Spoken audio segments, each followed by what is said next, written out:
I think now we're ready to start. I just wanted to play that to start the podcast. All right, welcome to Post Hunt Clarity, episode 3.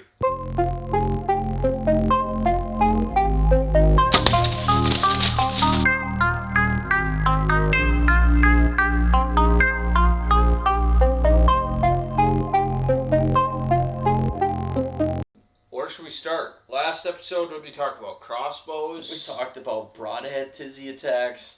Yeah. Why we love crossbow hunters. And Baiting, I remember. Yeah, Wisconsin gun season pretty much. Northern Wisconsin gun season. Yeah. This episode, I think, is going to be a good episode because Gabe and I just both got back from a hunting trip. Two separate hunting trips. 2 different states. And I think we've got some good stories to share. So, do you want to start? Do you want me to start? I'll have you start. I'm interested because I haven't heard your full... Ben went to Kansas on a personal hunting trip. Yeah, I went to Kansas on a hunting trip with my uncle and my grandpa. We've got some family friends down there that are farmers, so we're fortunate to have some land to hunt down there. Gabe went on a work hunting trip. What'd you have to do, like a day or two of work? And hunted the rest of the time? No, like it was a 100% work trip. It was a content trip for... We needed pictures and videos for a website. So you got to do a lot of hunting. I hunted the entire time. Yeah. I self-filmed that doe kill on the first night. And then I had a cameraman with me Monday through Friday. Yeah. So Gabe was in Wisconsin. We'll leave it at that. Not around us. I was in... The good part of Wisconsin where they actually have some fucking deer running around. Yeah. I was in Kansas. So...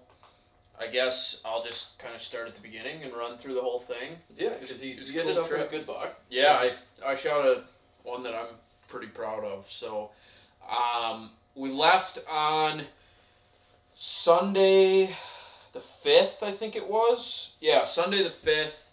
It's like 12 hours to get to where we go in Kansas. So we left at like 4 a.m. We got down there. We've been going... Like, my uncle and grandpa have gone for, like, 15 years, and we've kind of had the same pieces of property to hunt for the most part that entire time. We've lost a couple, gained a couple since then, but, like, the core pieces have stayed the same. So we've got it pretty well nailed down of, like, where we're going to have stands. We've actually left some stands from year to year. And so when we get there, all we need to, we've got 3 or 4 up, and we need to put another 3 or 4 up, and we already know for the most part where they're going to go. So we got there Monday at like 4 o'clock. It doesn't get dark there till like 6, whereas here it's like, what, 5:15 now? It was like 5, well, yeah, that's a great area we'll get into. Yeah, it's about 5:15. So we had like 2 hours. We hung a stand, made a mock scrape, put a camera out. What did we do after that? I think we zipped over somewhere else and put a camera up. And then I think we just went back to the hotel. And so the plan was the next day, they're like, okay, go to the stand we hung, give us a scouting report on it. Or like you can sit and kind of observe, more of like an observational sit. We're going to go hang stands. I was like, okay, perfect. So they had to do the work, and you basically just got to go. Yeah, well, and like, I haven't been now for 5 years, and so, like, this first piece that we hung a stand on, we didn't have when I went down, so I wasn't that familiar with it, along with a couple other pieces, so, like, I didn't really know where they were going to want stands, where we were going necessarily, so it just made sense for those two to go do it, and so I got in my stand Monday morning, and it just... kind of went sideways. Like, the thing about Kansas is you can see most stands you can see at least half a mile out of. Like, it's not like Midwest hunting at all. Like, if you're from Wisconsin and you're going to hunt in Ohio or Iowa or somewhere like that, I would imagine, I mean, I've never been, but it's similar hunting to here, right? The deer are just different. Like, you're hunting in the woods a lot. You might be on some cornfields and stuff. This is a lot different. Like, you're literally on this tiny little cluster of trees that's maybe like 15 yards deep by like 30 yards long. And then it's just thousands of acres of field out in front of you. And it's not like good crop field either. It's not like you're on beans or corn. Like it's all winter wheat for the most part, or cotton, which we don't really sit over. Or every once in a while you'll find a milo field. So it's not like the deer's first choice of what they would eat, but it's really all that's there. Yeah. So they eat it. It was foggy. Long story short, it was foggy as you can imagine this first morning. Like, I hunted till 10:30 and never was able to range 40 yards. Yeah, you sent me some pictures on Snapchat, and it was like, Yeah. You're like, yeah, there's supposed to be a tree like 200 yards away that I could see, and like you couldn't see more than 50 feet. Yeah. I mean, there's probably deer that ran by you that you had no idea where you were. Yeah, so that kind of put a botch on things just because, like, I was on a wheat field with huge CRP grass field next to me that, like, deer loved to bed in and stuff that I just wasn't able to watch all morning. So ended up seeing a doe and a little buck, not much to draw off that. Got down, helped them finish hanging stands. And then we went out Monday night. Nobody really saw much. I saw a doe and a fawn and a little buck. I don't think my grandpa saw a deer. Just kind of like the typical start to a trip that we've had down there. It seems like we time it a little too early every time we go. Like the rut's just probably 5 days later than it is here. And so Tuesday, same thing, super foggy, wasn't able to see much. Nobody saw much for deer.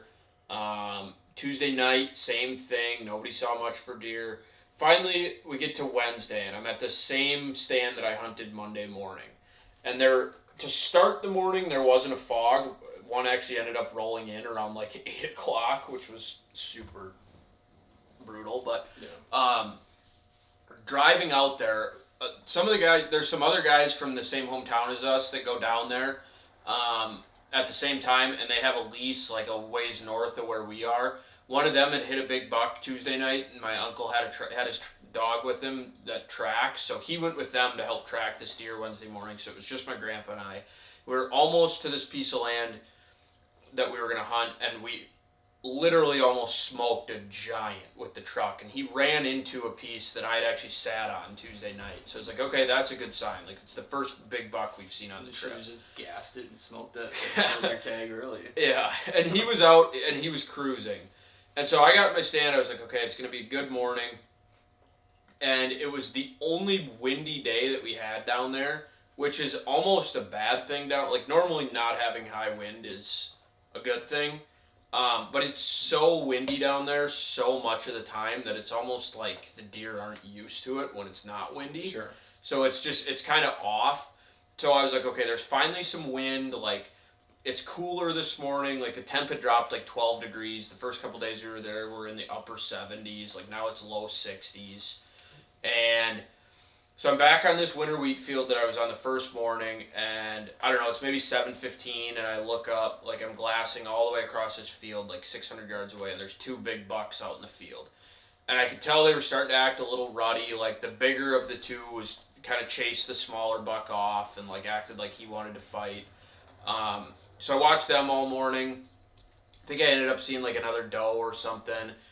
And the thing that sucked was we'd lost the rod for my decoy on that field on the way down. It had just, like, fallen out of the bag somewhere on the trailer. Lost the, that's what you were telling me? I lost my decoy. My entire decoy fell off the trailer. He's like somewhere between Eau Claire and Kansas. Yeah, his decoy fell off the truck. Yeah. Sitting on Highway 35 getting just run over. Yeah.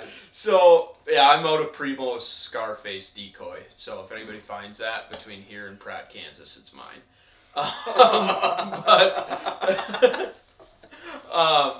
So my grandpa had brought a decoy with too that the rod had fallen out of the bag somewhere between his house and Kansas.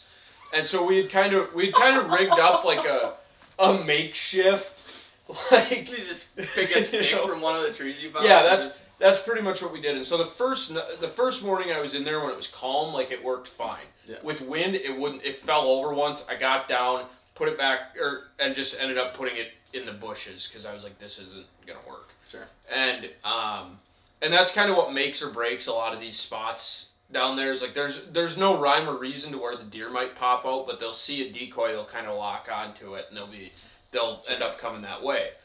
So we got down, went back, and we figured out a rod that worked for this decoy, and I was like, okay, now I'm set. Like, I feel confident about tonight. So, getting my stand, it's Wednesday night, we're there till Saturday, and got my decoy out, it's windy, about 4 o'clock, 4:15, the wind lays down. Kind of gets real calm again. Yeah. So I rattle. I'm on a winter wheat field. Actually, this is cool. I wish I had better pictures of it, but I'm hunting at an abandoned farmhouse. Yeah. Like, when I say abandoned, I mean, like, or when I'm say like I'm hunting at it, like, I'm literally like 30 yards from the house. Sure. There's an old bulldozer next to me. There's an old shed next to me. Like, it's just, it's kind of eerie. Like, it's weird. And so I'm on this wheat field. Then there's a CRP field to my south, and south of that there's another wheat field. So I rattle, and about 3 minutes later I see this buck flying across the wheat field to my south. And so I'm glassing him, I'm videoing him, like, he's a nice buck. He pops into the CRP, looks like he's going to go back to the southwest of me. I kind of lose him in the CRP. I'm like, oh, well, that was cool, but, he's not coming in. All of a sudden he pops out at like 80 yards, and he's still in the CRP, but he's like, close now. And I'm like, oh shit. So I'm glassing him, and he's like one of those, he's right on the fence, right? Like a deer I would shoot at home, no question. Like a nice 3.5-year-old.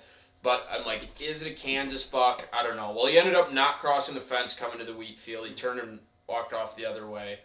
So I didn't have to make that decision. And about, 20 or 30 minutes later, I noticed another buck straight south of me.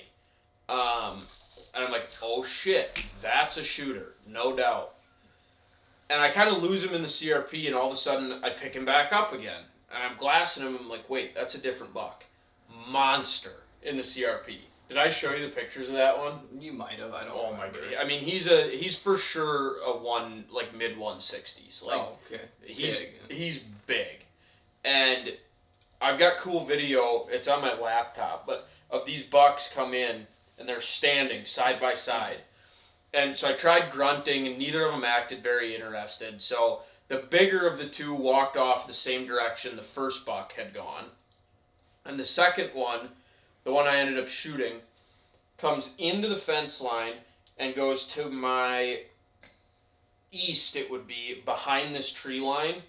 And so I lose sight of him. But I knew he had seen my decoy, and so I'm like, there's a good chance that buck popped out. Like, he acted like he was kind of circling. Kind of wind it, sure. Well, about 40 minutes later, out of nowhere, it's crazy. Like, you're on these huge fields, and you think that you're just going to see these deer come in, and you're going to have all this time to prepare. They just show up like ghosts. Just spring out of holes in the ground. Yeah, all of a sudden, 40 yards, there he is. And he came from my east, so there's a good chance he just popped out of the trees, and I didn't see him. But, sure. And I'm like, all right, here we go, 40 yards. So I clip in, and he comes out, and he's circling the decoy, and I'm like, shit, what do I do? Because he stops at like 34 yards, and I'm like, okay, I can take this shot. I'm comfortable in this shot, but he's kind of quartered to me. Yeah.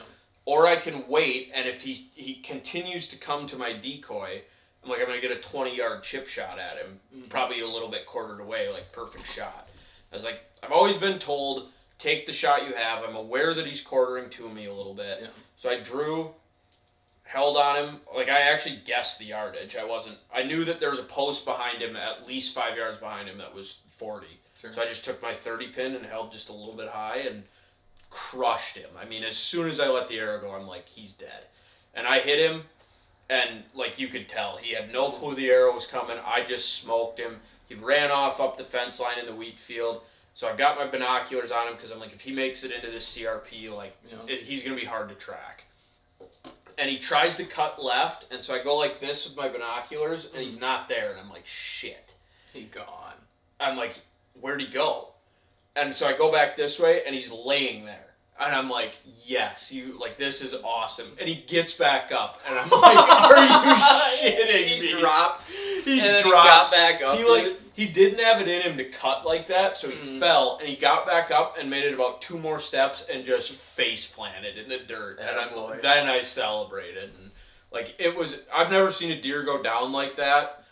It was the coolest thing. I literally was shaking in my stand. This was at like 5, maybe 5:15. So I sat till dark, let my grandpa and uncle sit, and they made it to me at about 6:30.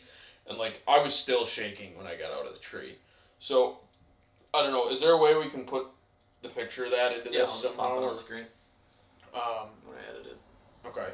But yeah, ended up we scored him and everything. 128-inch 8-pointer. He's super... No. Go. You're missing a big step here. Because he thinks there's only 3 mass measurements on a deer. Well, so the next night we went out to the guy that was butchering them for us, and the guys that I said were from Rice Lake had killed a couple of really nice bucks too. So my uncle wanted to score them all, and so I'm helping him. You know, he's built this Excel spreadsheet for like Boone and Crockett's scoring, and we had some drinks in us and stuff, and we did 3. We had thought that on an 8-pointer you get 3 mass measurements, and Gabe. So I texted Gabe that I'm like, he scored 122. Kind of sucks that I only get 3 mass measurements because he had this like cool kind of, his horn was almost like starting to paddle on his right side, which was kind of cool. And Gabe's like, no, you get 4. You always get 4. Like it doesn't matter if it's a spike or a 10-pointer. Like, and I'm arguing with him, and I tell my uncle later that night, and he's like, shit, I think he's right. So we ended up getting it right. He was 128 and an 1/8. His right side beam, he's like super cool. He's super wide and doesn't really like spread back in like this. He's 22 and a half is his greatest spread, so outside. And then his right main beam's like 23 and a half inches long. Yeah. He's big. He's a big deer. He's a big 8. Yeah. So, yeah, it was cool. Donkey. Yeah. Yep. It was pretty tits. And then ended up, I had a doe tag down there, so I was able to like legally go sit again.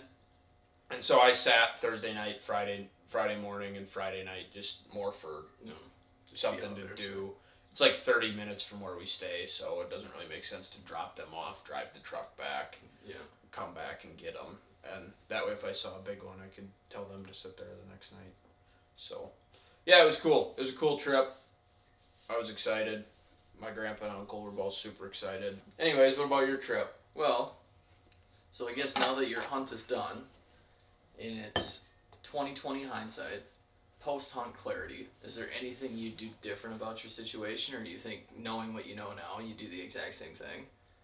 Would you try like to ground hunt maybe, just because you said you saw a lot of those deer like in the CRP, and while you were saying that, I'm thinking, I'm like, shit, if I ever go to Kansas, maybe I'd spend some time on the ground like with a decoy in my hand. And just like kind of going. I've killed one doing that actually in Kansas in the CRP. That's how we killed the first buck I ever killed. My uncle put it up on his shoulder, and just we had this buck locked onto these 2 does. He was bedded with them in the CRP, and so he just put it on his shoulder. It was literally like we hunted. It was our last morning there. We were going back to the hotel to get our stuff and leave. So we're like, if we blow these out of here, who cares? And so. Every step, he's grunting, snort wheezing, bleeding, something, and we're like 50 yards away, and this deer stands up. We're like, fuck, he's gone. And he starts walking towards us. He got to 37 yards, popped him, and it was cool. But no, I think like we had a blind on one. The cool thing about down there is like you can hunt these water tanks, like they're cattle tanks, so they're above ground. Yep. And the deer come to them because like water is so scarce down there. And so we had a ground blind on one of those, but no, I think like what's cool about Kansas and what makes Kansas is like, one, the bucks. Like we didn't see that many deer at all. Like I said, we were too early. By Wednesday, I kind of got that buck curious that I killed, like in my decoy in the rattling and stuff. But we didn't really see good rut activity until like Thursday it started to pick up. Sure. Before that, it was like, why are we here? But I think what makes it what it is like you can see so far, and then you can do something. Like you've got your decoy out, you can call to this deer. So like they respond to calls down there. Like I've never been a rattle guy, and I just thought, well, I'll try it. Because it was still kind of windy, and it was the loudest noise I could make. And they came in trying to storm Normandy. Yeah, right. So, no, and the one thing that, like, I think I want to throw out there that I'm proudest of this was like, I mean, you know how much I shot before I went down there. I had filled my Wisconsin tag, so I'm like, there's nothing else to do to prepare for this trip other than to get super comfortable shooting. So I'm just going to shoot as much as I can. And I tried to practice so many different situations, like kneeling, sitting, squatting, and then standing up. From a tree stand, quartering away, quartering to, shoot out to 100 yards, all this stuff. And I've already spoken on the first 2 episodes to how I've made a couple bad shots. And when this deer came out, there's a guy that hunts down there with us that it's cool when he tells stories because he'll tell it like he's talking to the deer. Yeah. And so like he's got this buck that comes in the first morning. He's like, all right. And he shoots it. And the thing runs off, and it's like it couldn't figure out what it was, so he comes back. He's like, oh, you want to fucking eat another one? All right. And he's just talking shit to that deer. So I kind of took a page out of his book, and like this deer walked in, and more as like a self-reassurance thing. As he's walking in, I'm getting clipped in, and I verbally said out loud, like obviously I whispered it to myself, I'm like, you're fucking dead. I was like, the minute you walked in this field, in the zone, like, yeah, you're dead. Like, I'm dialed in now, and I made the only thing that I could say is like a quarter 2 shot isn't always a great shot, but I feel like if you're aware of the fact that it's quarter 2, like the buck I shot a month ago, like I wasn't totally aware of that at the time I shot him, or not how much he was quarter 2. This buck I was aware. I made sure to be aware of like where he was. You made sure of that because of what happened with the last deer? Yes. Yep. So it was like a learning experience. Yeah. So that was a good learning experience too. And so, like, I don't know. There's no feeling like that in the world. Like I think I've said on the first episode, like I'm a big golfer and stuff. Like a hole-in-one does not give you that feeling. I've got 2 of them, and like shooting a buck like that and seeing him go down is pretty awesome. So watching deer drop in general, and I guess that's where I'll transition into my story. So I ended up shooting, just cut to the chase, no bucks, but I did shoot 2 does, and I have not harvested a doe in 5 years. I just don't doe hunt for the most part. Like I'm just in the woods after a buck. But now that Ellie and I, we're living on our own, I'm like, I would like some meat. So instead of shooting more deer like that, I'm proud of that deer. That was last year's gun buck. I'm like, I'm going to shoot some does. It was a work trip. The goal was to shoot deer on that trip and film some content. So I got, 2 doe tags and blasted 2 of them. But anyways, work trip.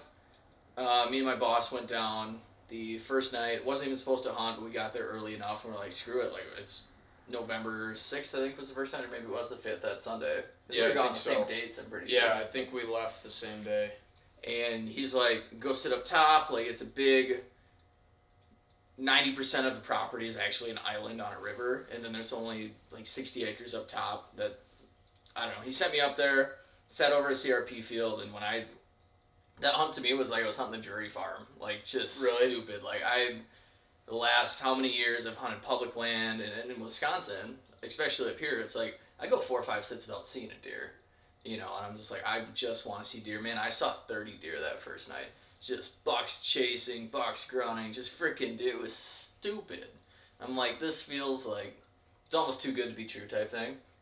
But anyway, so I spent my time filming bucks, calling bucks, but it was, November 5th, I'm used to like rut action for me is pre-rut. So like when you can call in bucks, I've rattled in and grunted in numerous bucks before. And I could visually see these bucks at like 200 yards or 150 yards, and I'm rattling, I'm grunting, and they don't give a shit. They're locked down on does. Like if I'd have doe bleeded, maybe, or had a decoy like you, I definitely would have killed a buck. I know that for sure. But I'm just up in a tree stand. After 5 o'clock, it's getting dark. Then it's getting really dark. Then I look over and 25 yards in front of me, this doe comes in. And I'm sitting facing north, the wind is directly south. And I knew, like, she's going to get to my wind, she's going to start blowing, she's going to stop. But I knew I was going to shoot this deer. So she gets to where just about my scent cone is going.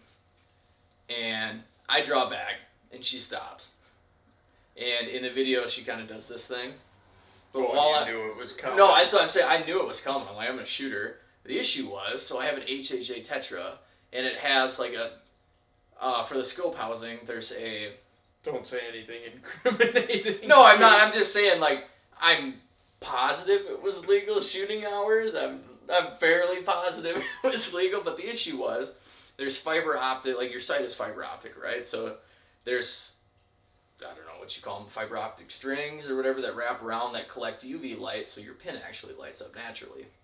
Well, there's a cover over top of it, or you can pull it off on that sight to allow like more sunlight to hit your fiber optic. Well, mine was completely closed, so I draw back, I anchor, I can see my sight post, I can't see any pin. And I'm like, I have no idea where I am on this deer. So I open my left eye, move my sight housing to the left because she was in CRP grass that was yellow, and I'm like, okay, there's my pin. Get it center mass, start at the tail. I go all the way. I can see my pin, like windage wise on the deer, and I'm like, okay, it's right on the shoulder. I can't tell you where my pin was. And I touched off and boom, freaking just smoked her. It was high. I had shot her on the right side. It was like 2 inches above center mass, behind the shoulder, right on the shoulder crease, and came out below center mass on the opposite shoulder. And she ran 70 yards. I filmed her, and she tipped over right in the wood line. And I was like, I've watched deer fall before, but that one was good because she was just done. Yeah. So that was on the first night, and then the rest of the week was just a battle because we're filming content for specific needs, so like I got to do stuff differently than I would just go hang and hunt, right? Like I got to take my time, make sure we get shots, and we're trying to do this all candidly because a big thing that we hate in the industry is like fake photos. Like you see pictures of Lee and Tiffany, and it's like they're dragging out a deer, and then on the other hand they got the crushed mineral in their hand, and it's like, dude, like this shit is so staged. So we did. Everything on the shoot was organic, but we just had to do it slow so they could capture the moment, if that makes sense. In every single sit, I had bucks running by, I could have shot numerous does, but a lot of it was just like 2.5-year-old bucks, or it was bigger bucks that never came into range. Well, I had a stud 10-pointer show up Wednesday morning, and I had does and fawns in front of me, and all of a sudden my camera guy text was like, buck coming in from behind us. And like I don't want to move because I got a doe and fawn like kind of like not picked us out, but like they'd look up and do this, and they'd put their head down and kind of eat acorns, and they'd look up again because there's 2 guys in the tree and we're only sitting 12 feet, and all of a sudden I hear him say, oh, it's a good buck, and I like slowly do this thing, right, and I look and there's just, I'm like, he's at least, I got 3 bucks on the wall. One's 128, 132, and the middle one's 135. You can't see it. He was all of the one right there. I'm assuming he was mid-130s, but he was super heavy. He upper 130s, like he's a good 10. And he sees that, like, he starts cutting in 70 yards from us, heading straight north. We're facing north. The does are right in front of us. He gets even with the does, turns his head, sees them, and just comes storming in. And I'm like, okay. The issue was, I could shoot everywhere around the tree, but to the north. Oh. Because I'm like, it's like an old, I call it the sanctuary because it's a bunch of jack pines or white pines that are 20 years old. Like, it's super tight, like high stem count. You can't shoot into it, but the deer are using it just like crazy. Like, if you're on the ground, you can see through it, you can walk through it, can't shoot into it. Well, he comes in right on the edge of that, and all of a sudden the doe comes flying by me at like 15 yards, and then she does a U-turn. I'm like, okay, he's going to take the same path. So he starts coming in quarter, he breaks 30, he gets to 25, and I have one opening. And I'm looking at him, I look down, the fawn's looking at me, so I didn't draw. He hits, like, his face hits the tree, like, that I should have drawn beforehand. Like, there's the tree, and then there's the opening. Well, he was making his way into the opening, so I ripped it back. By the time I got anchored, he was already through that opening, and I never got a shot at him. So the footage of that deer, and then he sat there in range, 20 yards behind 3 big pine trees for 5 minutes, and then chased this doe back into the woods. Never saw him again. That sucks. And I've never really had, like I told the guys, I'm like, oh, I had this encounter with this buck, wasn't able to get a shot off at it, and they're like, oh, that happens all the time. I'm like, no, I've never had that before. Like, any time that I've had a deer come within shooting range that's a shooter, I was able to get a shot off. That's the first time in my hunting career where I've had to, like, draw back and let down and not shoot a deer.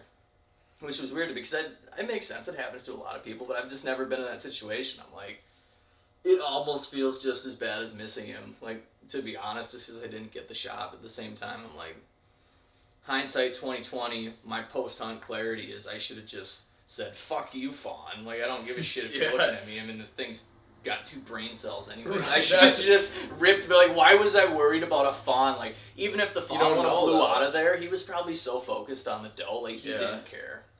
Yeah. But I should have just ripped it back, because I could have got a shot off at him, like, 100%. I could have just, stopped him and took a quarter torch shot. And, I mean, at that close, I wasn't worried about it, but... Yeah. Then over the next couple days, I mean, I had similar stuff happen where I'd had bucks come just out of range, like a lot of 2-year-old 8 points and 10 points again, but there was another stud 8 point that came out. I had a doe come out facing me, a spike buck came out behind her, and then the shooter came out behind the spike buck. So the doe's at like 30 yards, spike's at 40, this buck's at 50.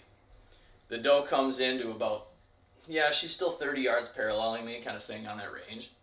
Spike's, like, he pinned me. I'm sitting 8 feet in a tree by myself, and this was Thursday morning. And, like, the buck sat there, and I'm waiting. I'm like, okay, he's going to come after this doe.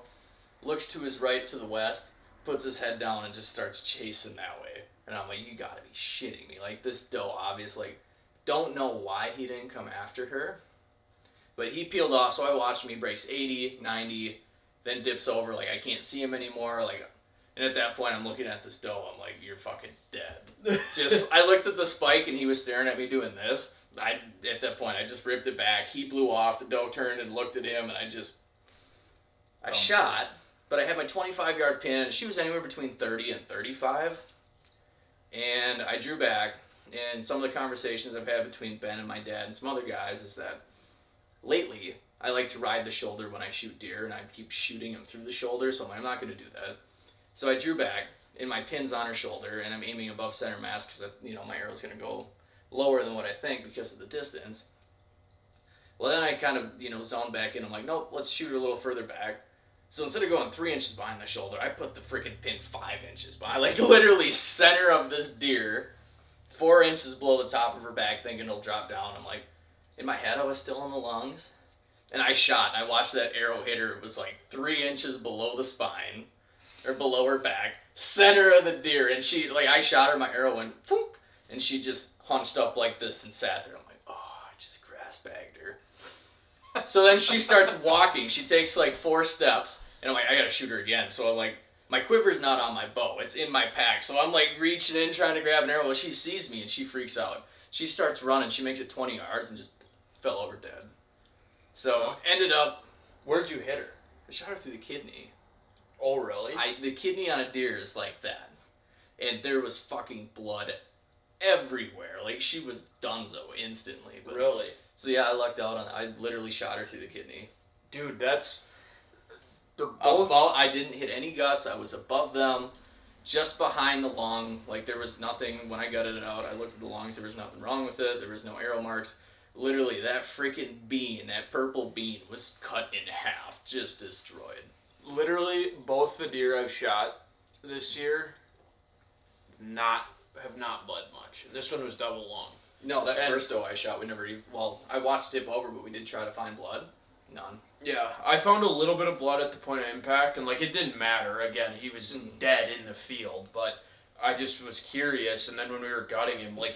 Literally, his lungs looked like I put him through a shredder. Yeah, like they were just internally, right? Just like lungs everywhere, all over him, and it just pooled with blood. But I did hit him, like, I wouldn't, not high, because like I said, I took out both lungs. Like, I made a great shot, but high, like center mass ish. It's not like I shot him in the lower half of the deer, so that probably has a little bit to do with it. But yeah, so. I guess my question for you, one thing that you had texted me about was, like, you shot that doe, thinking maybe that buck would come back or whatever. I can't remember exactly how you worded it, but yeah. So I shot that. Do you think, would you have done anything differently there? No, that buck pissed me off to the point where I'm like, he's gone. I'm gonna shoot this doe because I have a second doe tag to fill. But the other thing in my head is because, like, the way bucks are reacting during the rut, like, they hear a stick break, another grunt, like, whatever, like, they've been flying around. So I figured maybe if she started taking off, like, if he was still within hearing distance, he'd hear her running, thinking, "Oh shit, another buck's chasing her. I need to get in on that." Well, that obviously wasn't the case, but Yeah. But she also didn't run too far, so it didn't help me out a whole lot. No. But I mean, I did have a little bit of like not a come to Jesus, but because that blood trail was decent, but it still wasn't like, if you shoot an expandable, like you'll get blood 5 feet this way just spraying. And it could have been because it was a kidney shot, but still, like, the hole wasn't, it's a fixed head.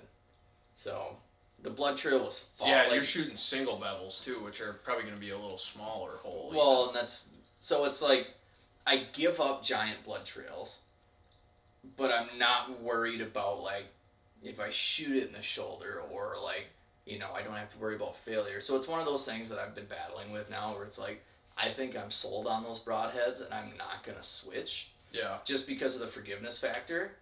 But if you can't track a deer or you suck at it, like, I don't know, maybe they're not for you. And that was like another situation because we were supposed to leave Friday. Friday night, my coworkers are there. He texted me at 4, just punched a doe. I got down, tried to help him start tracking at 5, and he's still in the tree stand. And he got there, he's like, yeah, I'm not quite sure where she was standing. All I know is that I hit her, my arrow didn't pass through, my arrow was stuck in her, and she ran away. And I'm like, okay, it's going to be one of those nights. I get down on the ground, we pull the set, and like he's walking over where I shot my deer. He's like, I just know she was standing right here. Yup, there's blood. And I'm like, no, that's blood from my deer. Like, literally standing there. He's like, and I'm like, when you shot that deer, which way were you facing off the stand? Because my stand was this way. I shot that deer straight off my left shoulder. He's like, it's pretty much in front of me, just a little bit to the left. So we got that figured out, and then he got to the spot where he shot her, and it's like, okay, she was right here. Well, I tracked no blood. We went up another 10 yards and found his arrow broken in half. It was covered in white fur. There was only blood halfway through the arrow, and like we couldn't find any blood. So my other coworker came down, and we're sitting there like dogs, hands and knees. I somehow found one pin drop of blood 20 yards away, and then it was from their foot tracks, kind of like your deer where the leads were kicked up. So we kept following the foot tracks. Finally, this deer started opening up. We're like, okay, this is better. Went another 100 yards. We're about 140 deep. Blood shuts off, and it's like, okay, now we're walking around. We sat down looking on Onyx. We're doing circles, and I'm like, in my head, it makes sense. This deer goes this way, so I did a loop. And I'm like, I don't know, so I pull out Onyx, check my phone, and I put another nicotine pouch in, and like I'm salivating, right? So I gotta spit. So I lean over and spit, and my freaking spit lands in like another pin drop of blood, like inches away, and I'm like, blood over here. They come running over, they're like, how did you find that? I'm like, literally, I went to spit my nicotine out, and it landed next to some blood. So we found some more blood, then it stopped again. Then we were like spending an hour just kind of sitting there. I was frustrated. I'm like, okay, I'm just like, I gave up at this point. I'm like, I'm done looking. I don't think this deer is dead. My other coworker, like I sat down and was looking on my phone. I think I was texting you and her. And all of a sudden I heard another whistle. He's like, yeah, there's blood right here. It was like 10 feet off my left-hand side. So then we got back on the trail. Like, okay, well, this is obviously her trail.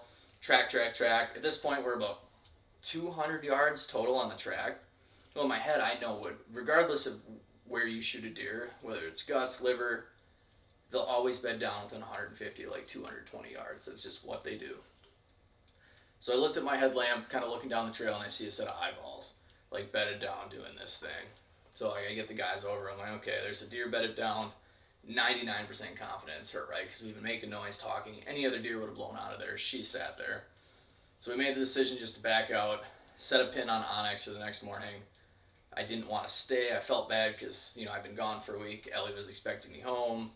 So he was dealing with stuff, his significant other, his wife wasn't super happy that, he had to stay. Mine wasn't happy that I had to stay. But that's hunting. Some people don't understand, like, hey, you shoot a deer, you got to see it out, so you got to adjust your plan. So anyways, next morning, woke up at first light, literally walked with my phone on Onyx, got to where I was like 30 yards from the pin. I looked up, there's a body laying there. So she died overnight. So it was good on us, like, to back out and not, like, bump that deer or do anything. But, I mean, it was a freaking Clydesdale of a doe. Like, dude, that fucker was huge. Really? Oh, yeah. That's funny. So it was. So where do you end up hitting it? Just shoulder punched it? Okay. So he explained this. and I love this guy. He's my favorite coworker. We work very closely. Said he hit it right behind the front shoulder. You know, and I'm like, after this, I'm like, okay, you hit it high, must have been quartered away because your arrow broke, and that only breaks, like, if they're running and their leg hits it, it'll snap the arrow. Find this deer, the back ham. This deer was broadside. Shot it through the left back ham, and the arrow came out through the right back ham. So I don't know what he must have just hardly touched the femoral artery, and I think that deer bled out overnight. But he literally, like, if this is the front shoulder and this is where he's supposed to aim, he hit it way back. Like, it was literally, I'm like, dude, did you not tell its head from its ass? Because it literally, I'm like, and I've shot 2 bucks in the femoral artery, which is way back in front of the backhand, but it's higher. Well, he was low. I mean, he literally shot it through the shit sack, basically. Like, yeah. And then he had to gut it out, and he asked me if I wanted to do it. And I'm like, no, typically, I always gut people's deer just because I hate watching people gut deer. You know that. But I told him I wasn't doing this one, and it was miserable. Like, he sat there, he was gutting it out, and all of a sudden you hear, and he just starts going, bleh, bleh, like he's ready to vomit, so we had to take like an intermission, but we ended up getting it taken care of, and we got 3 does out of the trip. That was it. Like, I saw all the deer, and I put him in the stand that I placed there. I'm like, if you sit here, you're going to shoot deer or see a lot of deer. He's like, all right, I trust you. And he was like, yeah, I saw like 12. So, dang. It was a good trip. It was a good time. Got a lot of good content. I got some meat now, and now I'm just gearing up for rifle season. Ellie's going to go for her first time. I'm going to take her on a mentored hunt. She's not a youth, but we're going to go. She just needs some help. Sorry, Ellie. For your first time, absolutely. I guarantee she won't want me to just drop her off in the woods. I'm just kidding. Yeah. Well, So someone else has to be eaten by bears, not me, so of course I'm going to someone else. But I'm excited, I guess, for guns, and I'm never excited for gun season. But it'll be something. I don't know. You're going down to, prime country, Bluff, Wisconsin. You're going to hold out for 150, 160? I don't know. It's going to be... I'm not going to say a ton about that, just because it's not my land, so I don't know what I should or shouldn't throw out there. But, I mean, it is somebody that is a family member, so it's not like I bought a lease or something. But it's I don't know. We'll see. I'm not sure what to expect. I've never been to this piece of property, so it's going to be a little interesting because I'm not going to get there till after dark Friday night. Sure. I don't think so. I'm going to have no clue where to go Saturday morning. And then from there, I'm going up. My grandparents have a cabin in Exland, so if I don't, well, either way, I'll go up there and stay with them, and you can party hunt in Wisconsin for their gun season, so I'll still hunt. But this part of the show is brought to you by Zinn. Toss one of these Zinnichinos in. Justin Jeffersons, they pack really good. If you want to die soon, yeah. Sponsored by Zinn. So are you going to hunt, do you think? I'm going to buy a tag because I think technically if we're doing a mentored hunt, I think I have to hold a tag.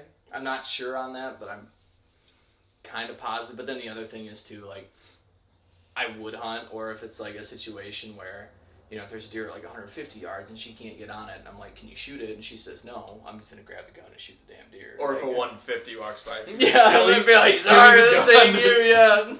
Could you imagine, dude? It is like the buck I filmed that's on that property. He was all of 140. I mean, between 140 and 150 as a 10. I mean, if he walks out at like 40 yards and she shoots and all of a sudden he starts running away and I see like she missed, like I'd probably grab the gun and just... Yeah. No offense, but... How do you know I can't shoot while they're... No, I'm not saying... Just stuff happens in the woods. Like, you get anxious... You get anxious on a deer, and instead of squeezing the trigger, you do what I did last year, and you punch the trigger. I mean, you're not going to hit where that crosshair's at, just because you move so much. Like, we'll go over that, just to squeeze. But she's a good shot. We shot guns when I worked in Missouri at the AR company. So. Yeah. It's a weird feeling for me this year, because, like... My whole philosophy behind hunting this year was I'm not going to hunt as much early season as I normally do in an effort to not burn myself out come December. Yeah. So, like, granted, I still hunted several times from September 16th to October 14th when I shot my buck, but my thought is, like, if you've got a buck patterned 16th, 17th, 18th of October, maybe the 19th. Hunt it. From there on out, like, your odds are pretty slim of one just showing up, or, you know, maybe you know he's around, but just stumbling into one of your food plots when you haven't had pictures of him in one of your food plots. Sure. For that next, from like the 20th of till like the 10th, right, or the 5th of October. Oh. Then from there, I feel like things are maybe starting to get a little bit. People call it the October lull, but I think sometimes like deer are starting to scrape. Like, I maybe feel 90% of my bucks between September 28th and October 15th. Yeah, I know you and I have very different opinions on this, because I've never, until this year, I've never seen a shooter before like the 15th of October. Yeah. Ever. Not one time. And this year I saw one on the second night of bow season. You know what my official opinion is on that subject? And it's because I hunt public land. I'm in all these Facebook forums. Like, I talk to a lot of people that have your opinion about let's just wait for the rut. But because I hunt public, I try so hard to kill those bucks before anybody else has a chance at them. Yeah, and my opinion isn't necessarily let's wait for the rut, because like I said, like, I was still probably 10 sits into the year by October 14th when I shot that buck. Like, I'll hunt. I pick my win, go in and hunt. I don't necessarily feel like I'm going to kill one, but at least maybe I can draw some intel on what's going on and use it later in the season, or maybe there's always that random chance that one stumbles by. But so I was hoping that, like, if I don't hunt as much early season this year, my thing's always like I get to Thanksgiving and I'm burnt out. Yeah. Like, maybe I'll hunt muzzleloader once, or then I'm on to ice fishing. Like, this year we're not going to have ice early. I know, like, last year I ice fished the day after Thanksgiving. This year that's not going to be happening. I'm so disappointed in that. Yeah. So long story short, it's weird for me. Like, don't have my Kansas tag, don't have my Wisconsin tag. I'm not going to buy a Minnesota tag, just a late season bow hunt. Like, it's not worth it. And so I've got gun season, and then I've got maybe enough time to sit once, maybe twice during muzzleloader, and then I'm done. Like, I want to keep hunting. Flashback from 1 year ago, we got snow. Yeah. 2 years ago, we had snow. 3 years ago, I'm pretty sure I was ice fishing 2 years ago when I came back for this. Yeah. Well, and gun season's like one of those things, like, I'll hunt, I'm probably going to sit all day Saturday. Yeah. I'll probably sit most of the day Sunday. Monday, Tuesday, I'm calling you up and we're doing drives to the Blue Hills. Do you have off? So I'm in debate right now, like, whether I'm going to take off or not. Artisan's open, though? Yeah, they're open. Yeah. So that's a TBD, because the other thing is, like, we're going to Thanksgiving in Missouri where her family's at. Are you going to be around for Blackout Wednesday? Yes. Okay. We will get tossed, Blackout Wednesday, semi-tossed, because last year's drive was miserable. We went to bed at 2 a.m. on Blackout Wednesday last year. We went to bed at 3 a.m. Yeah, we woke up at 5 to go make this 9.5-hour drive. In the complete Not still fog. intoxicated. Yes. Dude. This man woke up bleeding with his head in a puke bowl, naked. Yeah, Blackout Wednesday's a mess, but it's the most fun night. We forgotten all his dog food.